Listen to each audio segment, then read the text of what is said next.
All right, everybody, welcome back to the Hoop Dreams Magazine, Bridging the Gap podcast. Today we have a special guest, former Massachusetts Gatorade Player of the Year, Tyler Nelson, currently at Fairfield. Tyler? Hey, how you doing? Tyler Nelson here. Happy to be on the Hoop Dreams Mag podcast. Looking forward to it. Tyler, let's get right to it. You had a stellar career at Fairfield, but your journey to Fairfield is very different for a student athlete coming out of the MIAA because a lot of players don't leave the MIAA and go straight to play Division I collegiate basketball. So, you start at Central Catholic, played for BABC on the AAU level. Did you think that you would have to do a post-grad year, or did you automatically, was that not even a thought coming out of high school? I mean, I had the opportunity to pursue a post-grad year, but it was something that I just decided with my family and myself, since I had other Division I offers coming right out of high school, that I just figured I would take one of those, and that would be the best possibility for me. And I took it, and luckily I chose Fairfield, which was a great fit for me. I got to come here for 4 years and start, play a lot of minutes, and really show what I can do, so it worked out good. How'd you come to the decision to attend Fairfield? Like, what was the selling point? I mean, it was one of those schools where I thought at a good mid-major level where I could go and I could play as a freshman. I mean, nothing was guaranteed. I don't think really much. I mean, every coach is going to tell you when you're coming out of high school that, you can come here and play right away. That's just a recruiting pitch. But, that was a reality for me when I chose Fairfield, that I thought I could come here and play right away, and so did my coach, and it worked out perfect.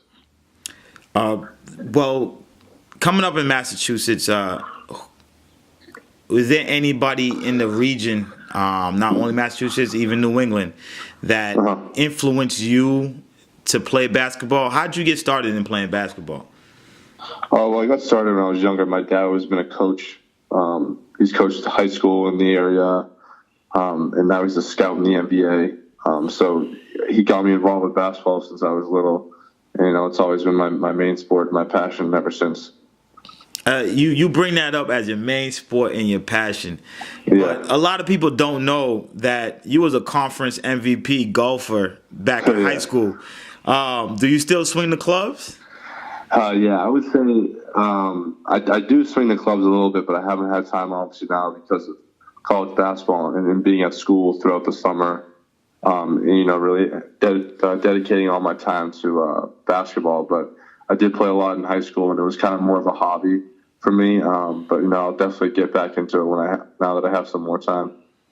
Okay, now could we see Tyler Nelson on the PGA Tour in the future? Or? Nah, I don't know about that. I'd have to put some serious work in to get to that level. But I'll definitely be able to play, and it's one of those sports where you can kind of play like your whole life. So because it's not really one of those that's physically demanding.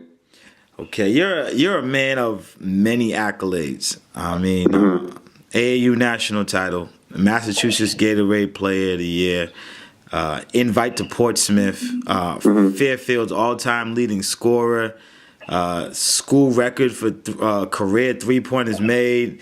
I mean, the list just goes on. What would you say is your biggest accomplishment from high school level up until this point here now? Yeah, that's a good question. I mean, obviously, like you said, I've been lucky to have some success throughout high school and then throughout college. I can't really pinpoint what my biggest accolade was, but obviously, not talking college, I think this opportunity that I've been invited to Portsmouth has been pretty special, and I think I can go there and showcase my talent in front of all the NBA teams. So that's pretty big for me right now moving forward.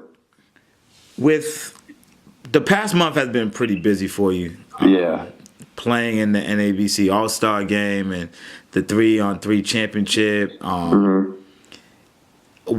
how has it been just keeping focused, knowing Portsmouth is coming up, and how have you been able to, not take a day off and just continue to keep the motor going? Yeah, definitely. I mean, right when my college season ended, I had a couple days off, and then I was right back at it. And I regained my focus, and I was in the gym every day, and I knew that I had to work on some things to put myself in the best position to, eventually and hopefully, which I was invited to Portsmouth, and then finding out that I was invited to the college all-star game and to go down to participate in the 3-on-3 national championship, representing one of the 4 guys in my conference to go down there and play. So it's been very busy, but I've stayed focused, and I'm trying to stay healthy and keep my body in good shape. And same thing throughout this week, since next week is Portsmouth, and that's going to be one of the biggest weeks of my life. Well, you mentioned your college career coming to a close. Mm-hmm.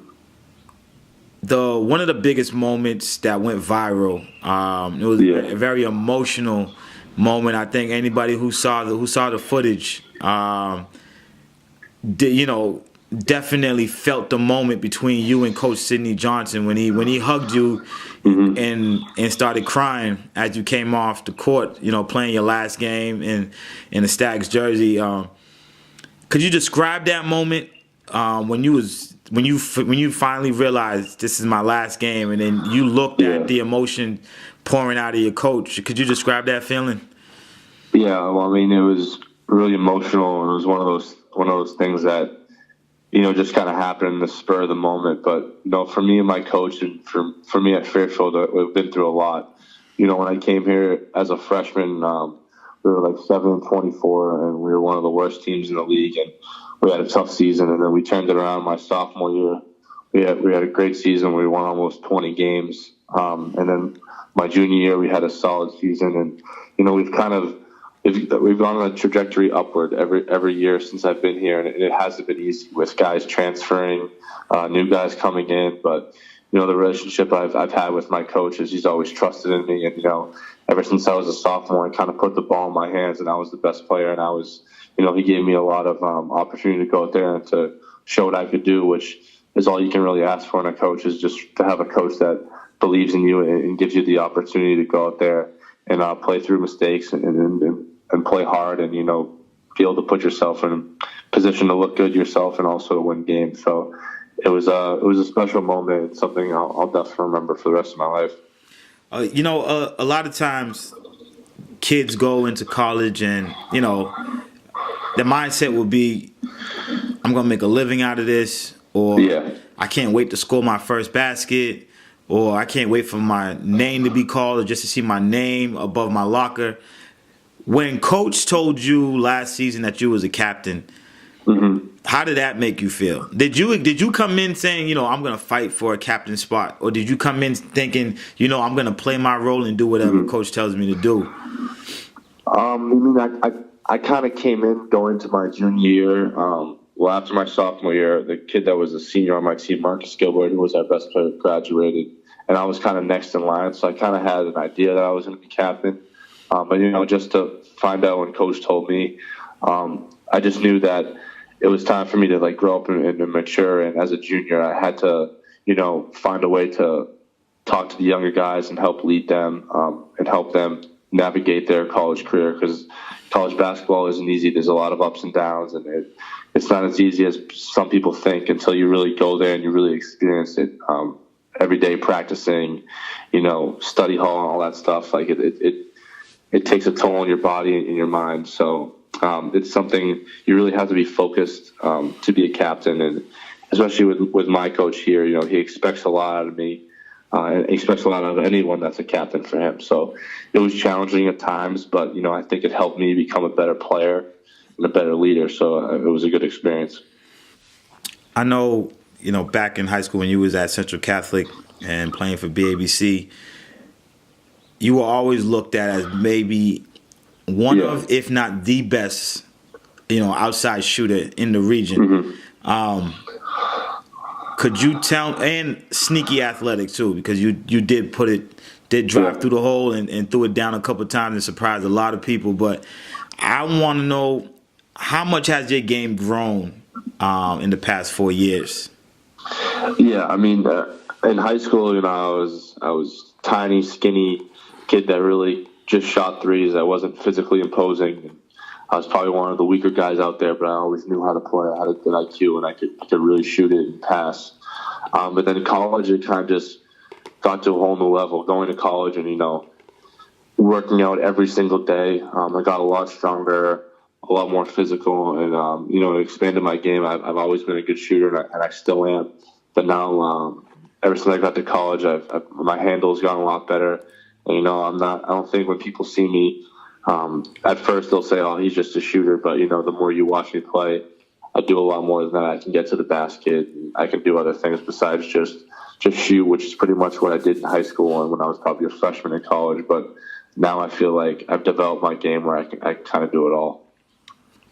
With your dad being a scout for the NBA, is breaking down film a lot different for you? And does he call you after every game to tell you, hey, listen, this is what you need to work on and this is what you need to do better at? Or does he let you just be a regular player and just go out there and play? Yeah. No, he's been pretty good on that. Not really calling and saying, oh, you have to do this. He's kind of wanted me to figure it out myself and live my own life and play through my mistakes. But he's always there if I ever need to call him for advice or anything like that. He's not afraid to give me his own advice when he sees something that he thinks I need to improve on it or change. But, he's been good being able to give me space and learn and grow, because I think that's really part of college in general, and not just college basketball. It's just being able to learn through your mistakes and get better that way. Do you keep up with New England prep basketball? Are you keeping an eye on certain kids coming up?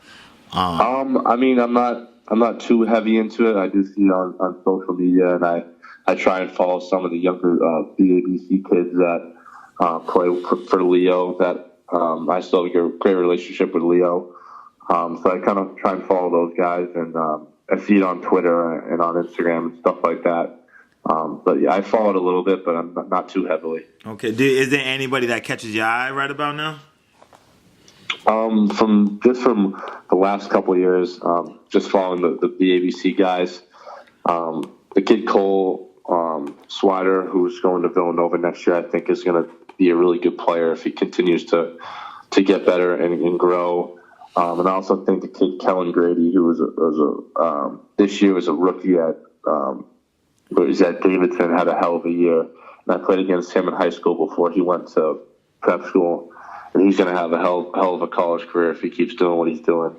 So those guys are, in the New England prep ranks last year or the year before that, just following them, kind of seeing them have success. Cole his last year going to be a freshman next year, and now he's going to Villanova, national champ. So he has a lot of pressure and a lot of weight on him. But the kid Kellen Grady had a hell of a year. I'm looking forward to see what he can do. If you could give those two some advice, or just any kid, coming up in New England, some advice about how to carry themselves and handle themselves through adversity through high school, and what to expect coming into college.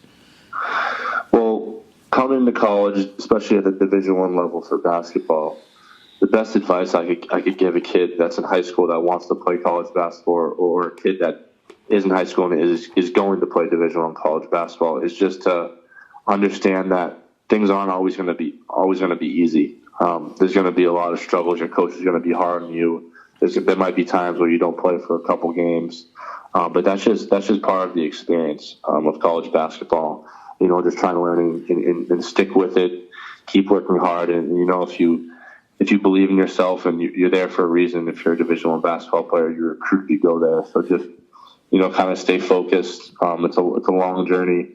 Everyone says college goes by fast, but it does, but it doesn't. So just take it one day at a time, and just don't get too down or don't get too high. That's probably the best advice that people have given me, and the best advice I could give to any kid in high school that's going to play college basketball. Who is the toughest opponent you've ever had to go up against? This is at any level. Yeah. I mean, from the college level, I've pretty much played everyone. My freshman year, we played Duke that had Tyus Jones, Grayson Allen, and Jaleel Okafor. I mean, that team was loaded and really good. And that was the year they won the national championship, and I remember that just playing against those guys.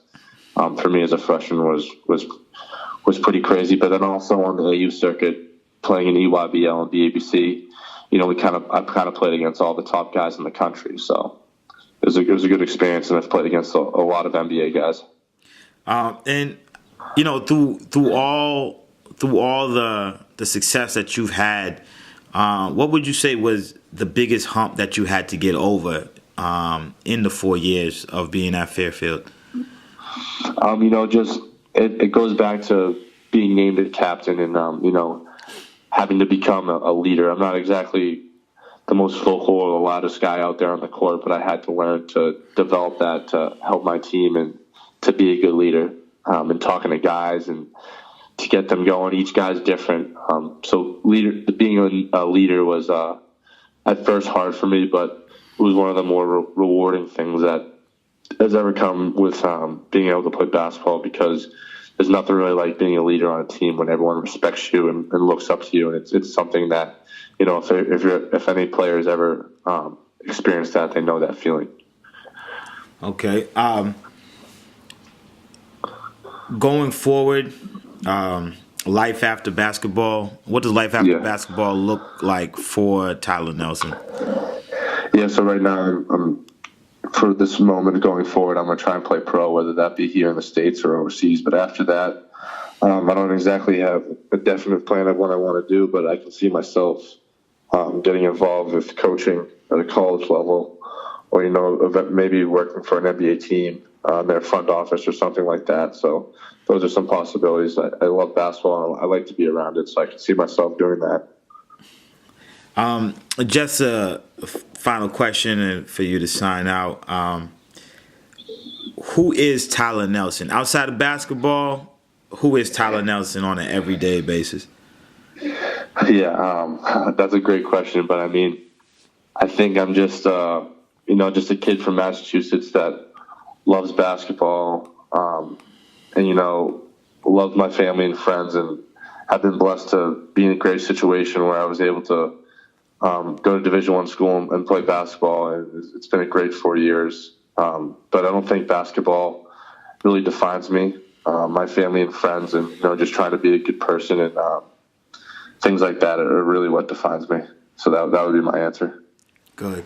I'd like to thank you for joining the podcast. Yeah, no problem, man. Much success to you going forward, Tyler. I hope you receive everything that you hope for. Keep working hard. Thank you. I appreciate it. Shout out to Hoop Dreams Magazine. Thanks for the interview. I appreciate it, man. Thanks, man. Peace.